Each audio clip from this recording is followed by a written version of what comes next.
Ukraine Russia உலகெங்கிலும் இருக்கும் எல்லாரும் பேசக்கூடிய ஒரு டாபிக் உக்ரைன் ரஷ்யா அப்படிங்கிறது தான். எப்பா சீனா ஏதாவது பிரச்சனைக்கு வருவாங்களா, அமெரிக்கா எப்படி செய்வாங்க, இந்தியா எந்த பக்கம் நிற்கும் இப்படின்னு சொல்லி நிறைய பேர் நிறைய கேள்வியை கேட்குறாங்க. தமிழ் பட்சத்தில் 3 காணொலிகள் பதிவு பண்ணியிருந்தோம். சோவியத் யூனியன் ரஷ்யா பிரிந்து சென்றது எப்படி, சோவியத் யூனியன் ரஷ்யா மறுபடியும் ஒன்றாகுமா, உக்ரைன் ரஷ்யாவினுடைய உண்மையான பிரச்சனை என்ன, இந்த 3 காணொலிக்கான லிங்கையும் கீழே டிஸ்கிரிப்ஷனில் போட்டுறேன். அப்படின்னா இந்த காணொலி இப்போ என்னென்ன அப்டேட் நடந்திருக்கு, அடுத்ததாக என்ன நடக்க வாய்ப்புகள் இருக்குது அப்படிங்கிறத மட்டும் பார்க்க போகிறோம். அன்பு தமிழஞ்சங்களுக்கு தமிழ் பொக்கிஷத்தின் வணக்கங்கள்.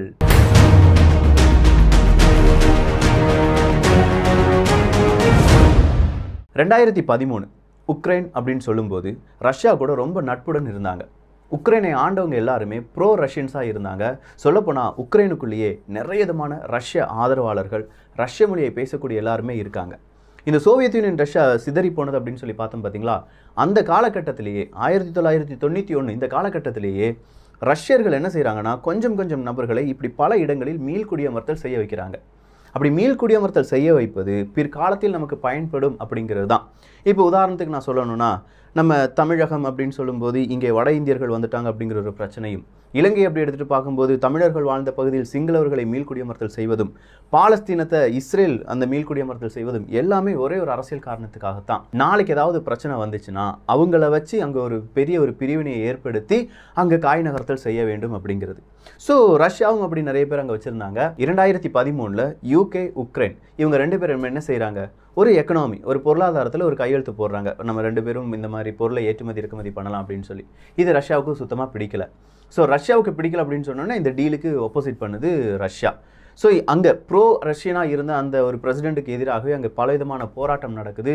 சொல்லப்போனால் ஒரு உள்நாட்டு புரட்சியை நடக்க ஆரம்பிச்சிருச்சு. அந்த உள்நாட்டு புரட்சியின் போது அங்கே இருக்கக்கூடிய ரஷ்ய ஆதரவாளர்கள் ஒரு பக்கமாகவும், உக்ரைன் தனி நாடாக இருக்கணும், உக்ரைன் இந்த மேற்குலக நாடுகள் கூட சேரணும் அப்படிங்கிறவங்க ஒரு கூட்டமாகவும் மாற சண்டை போட ஆரம்பிச்சிட்டாங்க. இப்படி சண்டை போடும்போது தான் உக்ரைன் தனி நாடு, ரஷ்யாவுக்கும் உக்ரைனுக்கும் சம்பந்தம் இல்லை அப்படின்னு சொல்லி 2014 வராங்க. ஸோ 2014 ரஷ்யா என்ன செஞ்சாங்க, நேராக அவங்களுடைய கிரீமியா அப்படிங்கிற ஒரு பகுதியை ஆக்கிரமிப்பு செஞ்சாங்க. ஆக்கிரமிப்பு செஞ்சு கிரீமியா எனக்கு தான் சொந்தம், கிரீமியாவில் நிறைய ரஷ்ய மொழியை பேசக்கூடிய நபர்கள் இருக்காங்க, அவங்கள பாதுகாக்க வேண்டியது என்னுடைய கடமை அப்படின்னு சொல்லி கிரீமியா மொத்தத்தையும் யார் எடுத்துக்கிட்டாங்க, ரஷ்யா எடுத்துக்கிட்டாங்க.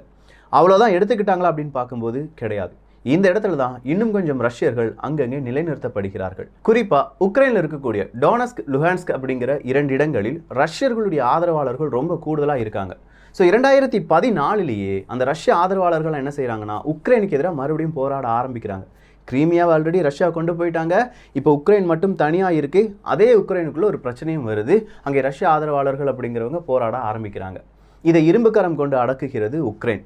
இந்த உக்ரைனுக்கு சப்போர்ட்டாக இப்போ நாட்டோ படைகளும் கொஞ்சமாக நான் உனக்கு ஆதரவு தரேன்ப்பா அப்படின்னு சொல்ல, மேற்குலக நாடுகள் ரஷ்யா யாரை எதிர்க்கிறாங்களோ அவங்களுடைய நண்பனாக எப்போது வேண்டுமானாலும் நான் உனக்கு சப்போர்ட் தரேன் அப்படின்னு சொல்கிற அமெரிக்காவும் உக்ரைனுக்கு ஆதரவாக சில விதமான நடவடிக்கைகளில் ஈடுபடும் போது 2014 ரஷ்யா உக்ரைனுக்கான ஒரு கண்ணி வெடியை அங்கே வச்சுட்டே இருந்தாங்க. ஸோ இந்த நேரத்தில் என்ன நடக்குது அப்படின்னு கேட்டிங்கன்னா, அதே 2014 இந்த பிரச்சனைலாம் கொஞ்சம் ஓய்ந்த நிலையில் இருக்கும்போது மலேசியாவினுடைய ஒரு விமானம் MH17 அப்படிங்கிற விமானம் தான் உக்ரைன் வழியாக பறந்து போகுது. அப்படி உக்ரைன் வழியாக பறந்து போகிற விமானத்தில் 298 பேர் இருக்காங்க. திடீர்னு பார்த்தா அந்த விமானத்தின் மீது ஏதோ விதமான ஒரு ஏவுகணை மோதுகிறது, அந்த விமானம் சிதறுகிறது, 298 நபர்களும் இறந்து விட்டார்கள். இன்டர்நேஷ்னல் லெவலில் இது பெரிய செய்தியாக பார்க்கப்படுது. இந்த மிசைல், இந்த ஏவுகணை யார் செலுத்தியிருப்பாங்க அப்படிங்கிறதான் ஒரு கேள்வி. அந்த நேரத்தில் அந்த மிசைலுடைய எச்சங்களெல்லாம் எடுத்து பார்த்த உக்ரைன் இது ரஷ்யா தான் செஞ்சுருக்காங்க அப்படிங்கிறத கண்டுபிடிக்கிறாங்க. ஸோ ரஷ்யா செஞ்சுருக்காங்கன்னா உண்மையிலேயே உக்ரைனுடைய வான்பரப்பிலிருந்து ரஷ்யா எப்படி இதை செய்திருக்க முடியும் அப்படிங்கிறது அடுத்த கேள்வியாக இருக்குது. உலக நாடுகள் இந்த கேள்வியை கேட்குறாங்க. அப்போ தான் உக்ரைனுக்கே தெரியாமல் ரஷ்யாவினுடைய சில விதமான ஆயுதங்கள் ரஷ்யாவின் எல்லையோரமாக நிறுத்தி வைக்கப்பட்டிருந்தது. அப்படி நிறுத்தி வைக்கப்பட்டிருந்த ஒரு ஆயுதம் தான் surface to air missile system. So வானத்தில் பறக்கக்கூடிய ஏதாவது ஏவுகணையை தாக்கி அழிக்கக்கூடிய ஒரு மிசைல் சிஸ்டம் உக்ரைனுடைய பார்டரில், சொல்லப்போனால் உக்ரைனுக்குள்ளேயே வைக்கப்பட்டது அப்படின்னு சொல்கிறாங்க. அது இந்த விமானம் அப்படியே பறந்து செல்லும்போது அந்த விமானம் நம்முடைய எதிரி விமானம் தான், அதை அழிக்க வேண்டும் அப்படின்னு சொல்லி தானாக ட்ரிகராக இங்கேருந்து ஒரு ஏவுகணையை செலுத்தி அந்த விமானத்தை போட்டுலிருச்சு. இதுதான் அடுத்த பிரச்சனையாக பார்க்கப்படுது. ஸோ அன்னைக்கே அந்த ஏவுகணை சிஸ்டம் எல்லாமே ரஷ்யாவுக்கே நாடு கடத்தப்பட்டது அப்படின்னு சொல்லி பல விதமான பிரச்சனையில் இன்டர்நேஷ்னல் லெவலில் இந்த உக்ரைன் ரஷ்யா பிரச்சனை பார்க்கப்பட்டது. இப்போ வருடங்கள் சென்று விட்டது. இப்போ 2022 இப்போ ஏன் இந்த பிரச்சனை அப்படின்னு பார்க்கும்போது தான் நாட்டோ படைகள் கொஞ்சம் காலமாகவே, அதாவது டொனால்டு ட்ரம்ப் ஆட்சிக்கு பிறகு கொஞ்சம் காலமாகவே உக்ரைன் பக்கம் ரொம்ப சீக்கிரமாக வந்துக்கிட்டே இருக்காங்க. இது யாருக்கும் தெரியும்? நல்லபடியாக ரஷ்யாவுக்கும் தெரியும். ஸோ ரஷ்யா 2021 அவங்களுடைய படையை எங்கே நகர்த்த ஆரம்பிக்கிறாங்க? உக்ரைனுடைய பார்டருக்கு நகர்த்த ஆரம்பிக்கிறாங்க. அமெரிக்காவினுடைய உளவு பிரிவு 2021 டிசம்பர்லேயே ஒரு அலர்ட்டை கொடுக்குறாங்க. 2022 தொடக்க காலத்திலேயே உக்ரைனை ரஷ்யா ஆக்கிரமிப்பு செய்யும், அந்த அளவு அவங்க படையை குவித்து வருகிறார்கள் அப்படிங்கிறது தான். அப்படி குவித்து வருகிறார்கள் அப்படிங்கிற ஒரு இன்ஃபர்மேஷனை மட்டும் தரல, சேட்டலைட் இமேஜஸ், டேங்க் சிஸ்டம், எந்த மாதிரியான விஷயங்களில் ரஷ்யா இப்போ முன்னிலையில் இருக்கிறது அப்படிங்கிற கம்ப்ளீட் டீட்டெயில்ஸை அமெரிக்க இராணுவத்துக்கு அனுப்புகிறது அமெரிக்காவினுடைய உளவு பிரிவு. ஆனால் இதை ரஷ்யா மறுக்கிறாங்க. உக்ரைன் பக்கமாக எங்களுடைய இராணுவ வீரர்கள் நிற்பது அப்படிங்கிறது சாதாரண ஒரு விஷயம்தான், இதே நீ பெருசு பார்க்குற, அது என்னுடைய நாடு தானே அப்படின்னு சொல்லி ரஷ்யா கேட்குறாங்க. ஆனால் இந்த நேரத்தில் மறுபடியும் உக்ரைன் ரஷ்யாவுக்கு எதிராக நீ எங்கள் நாட்டு பக்கமாக இந்த மாதிரி இராணுவ வீரர்களெல்லாம் நிறுத்தக்கூடாது, ஸோ நேட்டோ எனக்கு நீ என்ன செய், ஹோல்டு பண்ணு, என்னைய நீ காப்பாற்று அப்படின்னு சொல்கிற ஒரு கட்டத்துக்கு திரும்புகிறாங்க. இப்போ மறுபடியும் ரஷ்யா என்ன செய்கிறாங்கன்னா, நேட்டோ படைகள் உக்ரைன் பக்கம் நிற்கக்கூடாது. உக்ரைன் பக்கம் மட்டும் கிடையாது, ஐரோப்பிய ஒன்றியத்தில் ரஷ்யாவின் ஆதரவு நாடுகள் வழியாக இந்த நேட்டோ படைகள் நுழைவதை நான் விரும்பவில்லை. ஸோ நேட்டோ படைகள் எனக்கு ஆதரவாக இருக்கக்கூடிய நாடுகளிடமிருந்து வாபஸ் பெற வேண்டும். அதே மாதிரி உக்ரைனுக்குள்ள அமெரிக்காவினுடைய நிறைய விதமான ஆயுதங்கள் இருக்குது, அதெல்லாம் நீ திரும்ப எடுக்கணும், சும்மா சொன்னால் மட்டும் போதாது, அதை செஞ்சு காண்பிக்கணும் அப்படின்னு சொல்லி ஒரே பிடியாக நிற்கிது இந்த ரஷ்யா. 2014 உக்ரைன் ரஷ்யா பிரச்சனை முடிந்தது அப்படின்னு சொல்லும்போது MH17 அப்படிங்கிற விமானம் தாக்கப்படுகிறது. அதன் பிறகு உக்ரைனில் நிறைய சைபர் அட்டாக்கை செய்கிறாங்க. இந்த சைபர் அட்டாக் வழியாக கிட்டத்தட்ட 1.5 மாதங்களுக்கு 2.5 லட்சத்துலேருந்து 4 லட்சம் நபர்களுக்கு கரண்டே அங்கே இல்லையாம். அதே மாதிரி அங்கே இருக்கக்கூடிய கவர்மெண்ட் வெப்சைட்ஸ் எல்லாமே ஹேக் செய்யப்பட்டது.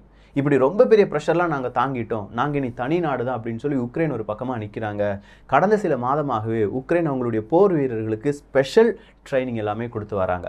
இந்த ஸ்பெஷல் ட்ரைனிங்காக அமெரிக்கர்கள் கொஞ்சம் வரவழைக்கப்பட்டிருக்கிறார்கள், அமெரிக்காவினுடைய இராணுவம் வரவழைக்கப்பட்டிருக்கிறது அப்படிங்கிறது ரஷ்யாவினுடைய குற்றச்சாட்டாக இருக்குது. கடைசியாக கிடைச்சிருக்கிற அப்டேட் என்ன அப்படின்னு கேட்டிங்கன்னா, கிட்டத்தட்ட 1,25,000 இராணுவ வீரர்கள் உக்ரைன் மற்றும் ரஷ்ய எல்லையில் குவிக்கப்பட்டிருக்கிறார்கள் ரஷ்யாவின் சார்பாக. இவங்க எல்லை அப்படின்னு சொல்லும்போது 350 கிலோமீட்டர். இந்த 350 கிலோமீட்டர் நெடுகியும் இதே மாதிரி இராணுவ வீரர்கள், உபகரணங்கள், ஹெவி வெஹிக்கிள் இதெல்லாமே நிறுத்தி வைக்கப்பட்டிருக்கிறது அப்படின்னு சொல்லி சேட்டலைட் இமேஜை அமெரிக்கா வெளியில் விடுறாங்க. இப்படி அமெரிக்கா வெளியில் விட்ட உடனே மேற்குலக நாடுகள் என்ன சொல்கிறாங்கன்னா, நீ ரஷ்யா பக்கம் திரும்பிராத, மேற்குலக நாடுகள், அதாவது வெஸ்ட் அப்படின்னு சொல்லுவாங்க, மேற்குலக நாடுகளுடைய ஒற்றுமையை காண்பிப்பதற்காக ரஷ்யா என்ன செய்யணும், பயந்து போகணும், நம்ம ஒற்றுமையுடன் இருக்க வேண்டும் அப்படின்னு சொல்கிறாங்க. யூகே போரிஸ் ஜான்சன் அவர்களும் என்ன சொல்கிறார் அப்படின்னா, நீ மட்டும் உக்ரைன் மீது படையெடுத்து விட்டாய் என்றால் கண்டிப்பாக உன்னுடைய அழிவு இங்கே குறிப்பிடப்படும் அப்படின்னு சொல்கிறாங்க. ஸோ ரஷ்யா மீது நிறைய பொருளாதார தடை விதித்து பார்த்து விட்டார்கள், ரஷ்யா மீது யாருமே வியாபாரம் செய்யக்கூடாது அப்படி இப்படின்னு சொல்லி பார்த்துட்டாங்க. ஆனாலும் ரஷ்யா ஒதுங்கவில்லை. இப்போது ரஷ்யா என்ன சொல்லிட்டு இருக்காங்க, நான் படையை குவிக்கலை, தேவையான அளவுக்கு படைகள் என்கிட்ட இருக்குது, ஆனால் நீங்கள் மறுபடியும் ஒரு ரெட் லைனை க்ராஸ் பண்ணிட்டீங்க அப்படின்னா நடக்கக்கூடிய விஷயங்கள் உங்களுக்கு எதிராக இருக்கும் அப்படின்னு சொல்கிறாங்க. ஸோ ரஷ்யாவினுடைய இந்த ஒரு தோரணை, அதாவது நடக்கக்கூடிய விஷயங்கள் ரொம்ப ஆப்போசிட்டாக இருக்கும், உங்களுக்கு ஆப்போசிட்டாக இருக்கும் அப்படின்னு சொல்லும்போது ரஷ்யா நண்பர்களை சேகரித்து வருகிறது. ஈரான், சீனா போன்ற நாடுகள் ரஷ்யாவுக்கு ஆதரவாக நிற்பாங்க அப்படின்னு சொல்லி ரஷ்யா எதிர்பார்க்குது. ஆனால் அதே நேரத்தில் அமெரிக்கா இல்லாட்டி மேற்குலக நாடுகள் கொரோனா இப்படின்னு சொல்கிற இந்த சிச்சுவேஷனில் ஒரு யுத்தம் வந்தால் நம்மளால் தாக்கு பிடிக்க முடியுமா அப்படிங்கிற ஒரு கேள்வியும் கேட்டு வருகிறது மேற்குலக நாடுகள். ஸோ ஓவராலாக பார்க்கும்போது இது சரியான ஒரு தருணம். இந்த தருணத்தை பயன்படுத்தி உக்ரைனை நம்ம பிடிச்செடுத்து விட வேண்டும் அப்படின்னு சொல்லி ரஷ்யா ஒரு பக்கமும், ரஷ்யா உக்ரைனை பிடித்தெடுத்து விட்டது என்றால் சோவியத் யூனியன் ரஷ்யா அப்படிங்கிற மிகப்பெரிய ஒரு சாம்ராஜ்யம் மறுபடியும் ஒரு பெறும், எனவே அதற்கு வழிவிடக்கூடாது அப்படின்னு சொல்லி மேற்குலக நாடுகளும் ஒரு போட்டியை தொடங்கியிருக்காங்க. இந்த போட்டி தான் டெய்லி ஒரு நியூஸாக வருது, உக்ரைன் ரஷ்யா பிரச்சனையில் இந்த நாட்டு தலைவர்கள் இப்படி சொல்கிறாங்க அப்படின்னு சொல்லி. ஸோ 2-3 மாதங்களாகவே உக்ரைன் தயார் நிலையில் இருக்கும்போது அமெரிக்கா என்ன செய்கிறாங்க, டன் கணக்கில் அவங்களுடைய ஆயுதங்களை உக்ரைனுக்குள்ளே நிலைநிறுத்தி வைக்கிறார்கள். ஜோ பைடன் அவர்கள் என்ன சொல்லியிருக்காருன்னா, 8,500க்கும் அதிகமான அமெரிக்காவினுடைய இராணுவ வீரர்கள் தயாராக இருக்காங்க, எப்போ வேணும்னாலும் உக்ரைனுக்கு ஆதரவாக நாங்கள் களமிறக்குவோம் அப்படின்னு சொல்லியிருக்காங்க. அதுக்கு முன்னதாக நேட்டோ படைகள் ரஷ்யாவுக்கு எதிராக போராட ஆரம்பிக்கும். இப்படி பல சிக்கல்கள் ப்ளஸ் பல வரலாறை உள்ளடக்கியது தான் உக்ரைன் ரஷ்யா பிரச்சனை. ஓவராலாக உங்களுக்கு ஒரு விஷயம் புரிஞ்சிருக்கும், அங்கே இராணுவ வீரர்கள் குவிக்கப்பட்டிருக்கிறார்கள், எல்லா நாடுகளும் தயாராக இருக்குது, ஈவன் உக்ரைன் கூட எல்லாத்துக்கும் தயாராக தான் இருக்குது. இங்கே அந்த இடத்துல ஒரு பிரச்சனை வரும்போது கச்சா எண்ணெய் இல்லாட்டி உலக அளவில் இந்த கச்சா எண்ணெயுடைய விலை கூடுவதற்கான வாய்ப்புகள் இருக்குது. ஆனால் கொரோனா அப்படிங்கிற இந்த ஒரு விஷயம் ரஷ்யாவாக இருக்கட்டும், ஜெர்மனியாக இருக்கட்டும், யூகேவாக இருக்கட்டும், எல்லோருடைய பொருளாதாரத்தையும் மிகப்பெரிய அளவு குழியில் தள்ளி இருக்கிறது. ஸோ இதன் பிறகு அந்த ஒரு போர், அதன் பிறகான ஒரு பொருளாதார மந்த நிலைமை, இதையும் உலகம் யோசிக்க வேண்டும். ஓவராலாக இந்த ஒரு காணொலி எப்படி இருந்துச்சு, உங்களுக்கு எல்லா டீட்டெயில்ஸும் புரிஞ்சதா புரியலையா, உங்களுடைய கருத்துக்கள் இங்கே வரவேற்கப்படுகின்றன. நல்லா இருந்துச்சுன்னா நல்லா இருக்குது, நல்லா இல்லைன்னா நல்லா இல்லை, ஆனால் கருத்துக்களை சொல்லிவிடுங்கள். எல்லோரும் தமிழ் பொக்கிஷத்தில் இணைந்திருங்கள். நல்லதை பகிர்ந்து நல்ல சமுதாயத்தை உருவாக்குவோம். நன்றி, வணக்கம்.